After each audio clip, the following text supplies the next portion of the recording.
MLB bets and analysis Wednesday, July 10th, guys. We're back in action. And one big news before I start with the analysis and everything else. I'm back in my routine. These past few days I've been traveling a bit. It wasn't in my routine, in my day-to-day routine. Today I'm back. Hit the gym, meditated, did everything I needed to do that I typically do before picking plays. And typically that's how I win long-term, right? You do your analysis, but what you do before the game is key.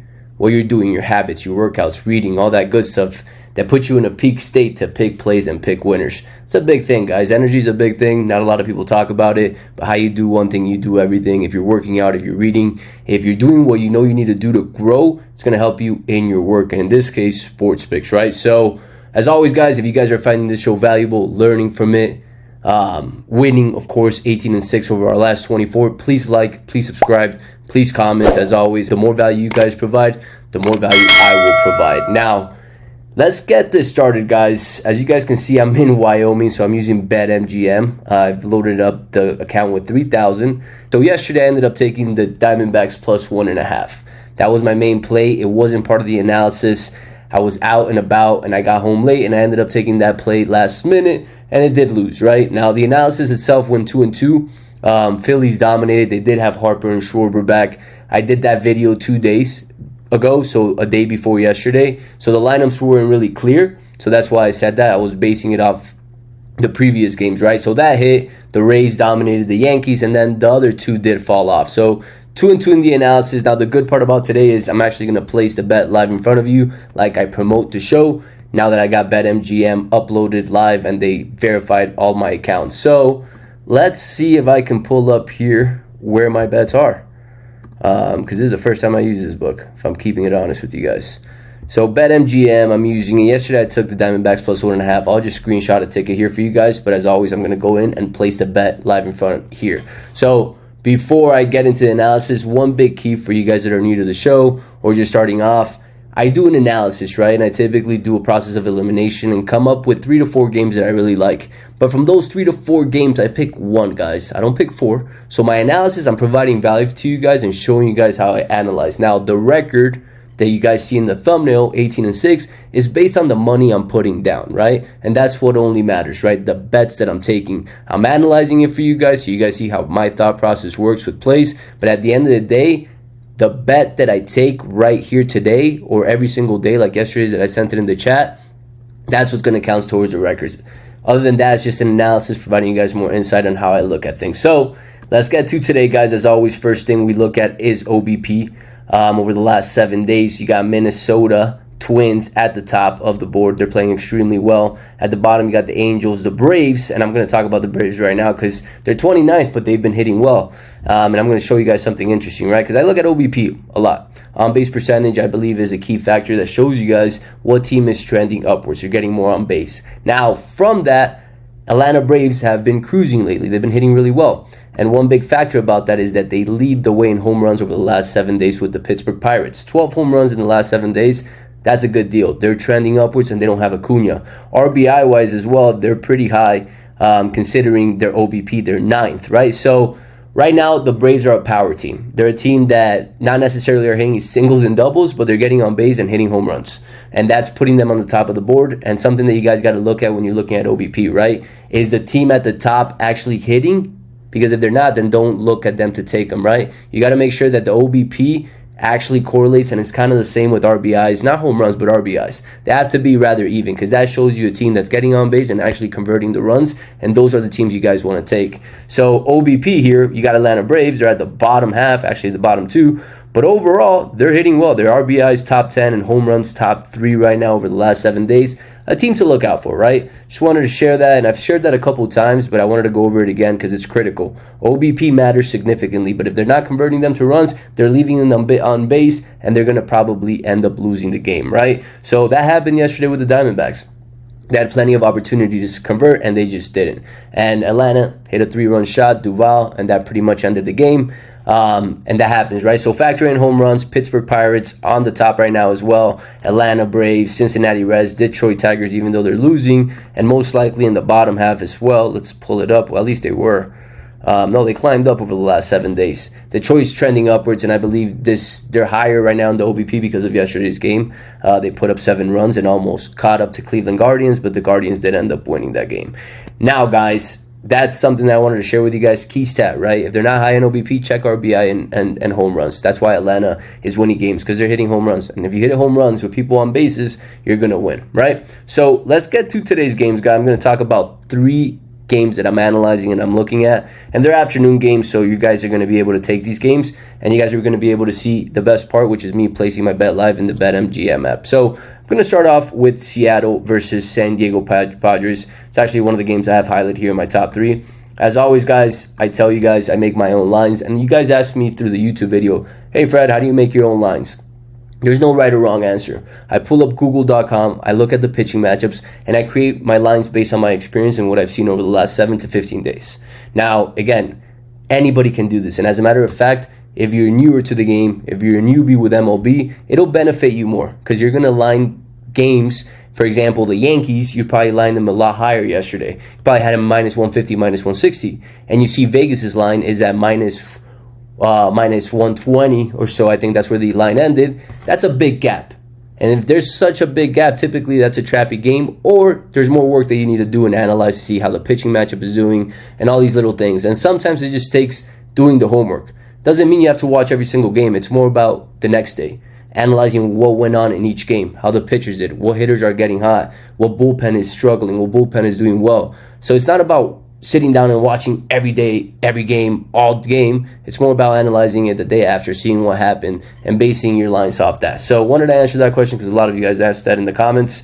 But let's get to it, right? You got Seattle Mariners at San Diego Padres. Mariners cruised yesterday, let's call it what it is. And now they're facing Michael King, which we took him last time out against the Rangers, and he pitched extremely well. Bryce Miller, a pitcher that has been a little bit back and forth, but a couple points that I want to bring up, right? The matchups, Miller versus King. In this case, right, yes, King is the better pitcher, right? I mean, not even ERA, but record-wise, let's call it that. But matchups-wise, San Diego versus Miller, they have not seen him at all. Seattle versus King, my boy Robles has seen him once, but nothing too significant. So there's a small edge on the Seattle Mariners because they've seen King a little bit more than San Diego has seen Miller. Now, when you look at splits, and it's something I talk about a lot, right? Let's look at last 7 days, last 15 days, how these teams are doing. Are they progressing upwards, downwards, pitchers, and all that? Last 7 day, Michael King has been dealing. Hell of a game against the Rangers. We took him that day, and he hit well. But it's important to look at splits. Like I've mentioned in the past, some pitchers do better at home, some away. It's very rare that you find a pitcher that does well at home and away. Those are the aces and the Cy Young leaders that typically do that. And we see a big split here. Michael King does significantly better when he's away. At home, he's 1-3 with a 4.64 ERA. Away, he's 6-2 with a 2.74 ERA. So that's a big factor to factor in, right? He struggles at home. Now, Bryce Miller, a guy that's not any more impressive, right? Away games 2-4, 6.2 ERA. Not good either, right? But Michael King, we see deficiencies there at home. Now, let's pull up how they've done over the last 5 days or so, 5 games, right? Seattle's been dominant in this matchup. I've told you guys I look at that significantly. Yesterday they won. Let's look at the series after they win, 8-10. After he lost, 6-8. So nothing's a factor in there, right? So this is in covers.com, guys. You look at series. Basically, it gives you the stats of a team for the next game if they lost or they won. So it gives you the records for that. And right here, Seattle won yesterday. They're 8-10 after a win. And San Diego Padres is 6-8 after a loss. So nothing to factor in, nothing that stands out, right? Bryce Miller, solid pitching so far. Especially the one that impressed me significantly was when he faced Corbin Burnes and the Baltimore Orioles. He let up 2 runs against the Baltimore Orioles. Against Minnesota, another hot team, he let up 2. He did have a blow-up game against a shitty team. Happens, let's call it what it is. But other than that, he's been facing really good teams other than Chicago White Sox, and he did allow 0. And he's allowing 2 runs, guys. San Diego Padres, I would say, are below Baltimore Orioles, Minnesota, and Cleveland right now. So he's been able to deal good teams and keep them at bay, right? Keep them within 1 or 2 runs and give his team an opportunity to catch up. Michael King, yes, he just dealt. He's been doing extremely well against the Texas Rangers. Great game. Boston, another good game. Milwaukee, he got blown up a little bit, but all around, he's been pitching pretty well. Now, hitting, something that we factor in, especially over the last 10, San Diego is a little bit higher, right? Now, something that you guys are probably catching up to, especially if you're looking at OBP every day, Seattle's trending upwards. Seattle was in the bottom of the league last week, and now they are 8th when it comes to OBP. Now, obviously, let's pull out RBIs because that's critical to see. 16th at 24. Where are the Padres? 22, right? So they're trending upwards. They're playing a little bit better than they were at least 2 weeks ago. And I've spoken about this at length. Teams get hot, teams get cold, and it happens. So this game, based on the head-to-head matchup, 7-3 for Seattle Mariners. Pitching matchups rather even. There's deficiencies on both ends. King home, not doing too well. Bryce Miller away, not too well. But the matchups, Bryce Miller has not been seen by the Padres, whereas King has been seen more by Mariners. I like the dog in this play, and I would take him plus 1.5 in this game. Plus 1.5 Seattle Mariners would be my pick for this game. Now, is it going to be my main play for today? No, but I wanted to analyze it for you guys, as always, because that's what I'm trying to help you guys with. Show you guys how I analyze games and how I come up with my final game. So Seattle plus 1.5 would be my play there. I would sprinkle money line. I can see them taking this game. I really like this play. Now, let's go on to game 2, guys. Yankees versus Rays. I called it yesterday. Rodon is not doing well, guys. He's struggling significantly, and so are the Yankees. The Yankees are not playing well. They're not batting well. Now they're facing Zach Eflin, which is one of the aces for Tampa Bay, right? Stroman has been struggling a bit. And let's pull up the game here in Covers. Covers.com. We pull up the matchups, pretty even, 5-5. Stroman, right? Stroman's a pitcher, as we see right here. He has been regressing, allowing 4, 3, 3, and 5 runs over his last 5 games. Something to factor in, especially like every pitcher for the Yankees this season. Gil, Stroman, Rodon, they all started extremely well, and they're all struggling, right? And it's probably the team atmosphere that's just getting contagious. They're struggling. The locker room is probably negative as hell right now, and it's catching on to everybody. Let's see if they can get back on track. Now, Zach Eflin, on the other hand, he had a blow-up game against Kansas City, and he's known a little bit for having those games. He's either, in my opinion, a pitcher that does extremely well and closes the teams out, or he's going to give up 3 to 4 runs. And I wouldn't be shocked if today's a game that he did give up 3 to 4 against a Yankees team that needs to win, guys. This team at this point needs to really start winning, or else they're really going to get caught up. They'll make the playoffs, but the momentum they need in order to win what they want to win, they need to start winning now. So let's look at the matchups. As always, this is a key factor that we look into to see how these pitchers have done it against each other. And right here, the Yankees have the lead, guys. I already looked at this. Stroman has not been hit too much by the Tampa Bay Rays, but Eflin has been hit by the Yankees quite a bit, right? Got Soto already 2 home runs, 10 RBIs on him. Verdugo, LeMahieu, Cabrera, they've seen him, right? But the fact is they have been struggling and they haven't been converting the runs. As always, when you pull them up in OBP, I believe they're in the bottom half. Last 5 right now, they are struggling. And it's a team right now that, yes, they are a great team. The name stands for themselves. But at the end of the day, guys, they're making us money by fading them. And it's important for you guys to factor this in because, again, even the team that's struggling and losing, they're 3-7 of the last 10, is still drawing all the money and all the bets because it's the Yankees, guys. The New York Yankees. Nobody thinks they're going to lose, yet they're underdogs today against Tampa Bay Rays. Now, one thing I want to look into right here that I have not looked at is how the series goes, right? So game 2 after a loss, the Yankees are 7-6. After a win, 5-7, so nothing too significant, right? At all, as a matter of fact. I think if the Yankees would have won yesterday, it would have given him more of an edge here because they're 11-5 after a win, but nothing too crazy. This game, guys, I'm going to continue doing what we've been doing, and it's fading the Yankees, fading the team that has all the bets, all the money. Yes, the matchups might be a little bit more favorable in regards to how they've seen Eflin. I agree. Now, one thing let's look at really quick is splits. How Mr. Eflin has done at home, 3-1, 2.43 ERA at home. Let's see how Stroman has done away.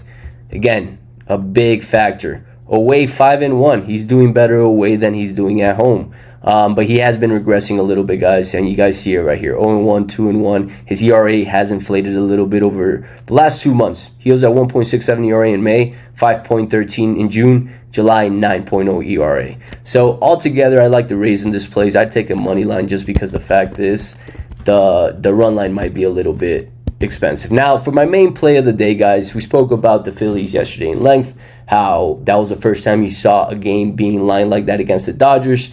And the fact was Harper and Schwarber were back, something I missed, so a big part as to why that line was like that. But all around, it was a dominant performance. Let's call it what it is. Now, when we pull up something that I want to show you guys, how teams do against lefties against righties. So we know that today's pitcher for the Phillies is a lefty pitcher.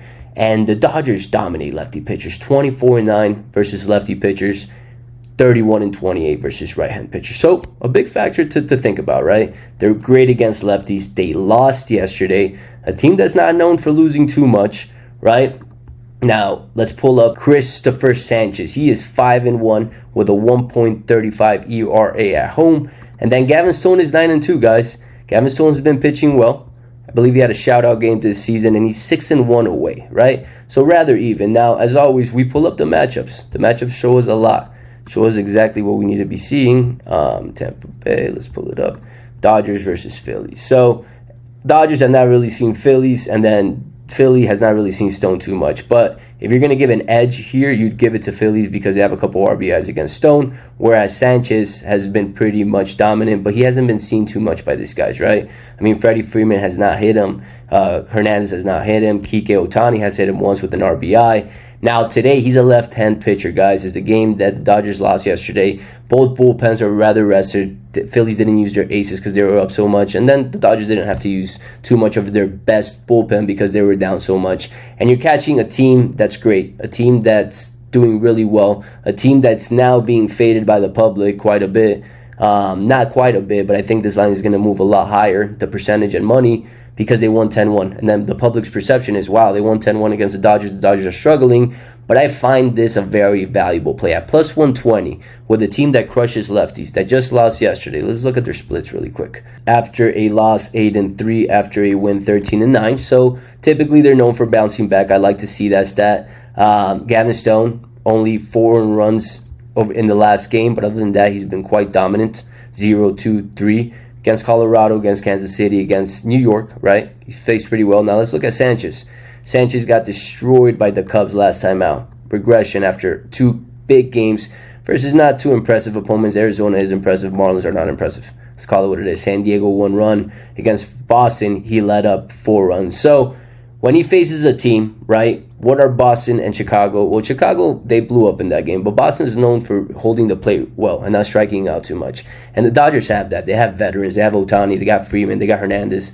They got Will Smith. Will Smith is projected to have over 1.5 hits today, at least based on the odds I saw. So altogether, guys, I like the Dodgers to bounce back in this game. And catching them at plus 120, that's a gift. Yesterday, I called it against them because the line was so big, right? But we're seeing some reverse line movement. The line opened up at minus 145 and has been pushing down a little bit. We can actually pull this up in the book. Dodgers money line. So raise money line Seattle plus 1.5, sprinkle in the money line, and then Dodgers. Let's pull it up. MLB. BetMGM. As you guys can see, I'm in Wyoming, in the middle of nowhere.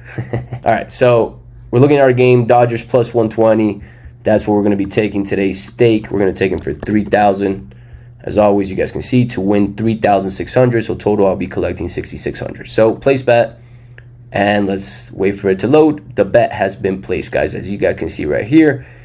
Dodgers money line, big bounce back game against the lefty. They dominate lefties. I just explained that. They're good in game 2s after they lose 8-3. And on top of that, they're a little bit higher in the OBP and RBIs over the last 7 and 15 days, even though they got blown up by the Phillies yesterday. So that's pretty much it for today, guys. Finally back in action. Finally placing the bets right in front of you guys.